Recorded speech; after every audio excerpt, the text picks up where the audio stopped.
কিছু করিয়ে নেওয়া অর্থে আমরা হচ্ছে পাস্ট পার্টিসিপল ব্যবহার করব। কোনো কাজ করিয়ে নেব, ঠিক আছে, তখন আমরা ব্যবহার করব। যেরকম আমি বাড়িটি রং করিয়েছিলাম, মানে করিয়েছিলাম, তাহলে I had the house painted. এই যে পেন্টেড, এটা পাস্ট পার্টিসিপল।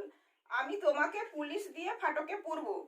কোনো কাজ আমি করাবো কাউকে দিয়ে, তখন আমি শ্যাল হ্যাভ উইল হ্যাভ ব্যবহার করব। তারপরে হচ্ছে যাকে করব তো তাকে আমি এখানটায় বসাবো, তারপরে যে কাজটা করতে চাইছি সেটা এখানে বসাবো, তারপরে যাকে দিয়ে করাবো তাকে বাই দিয়ে এখানে বসাবো, ঠিক আছে।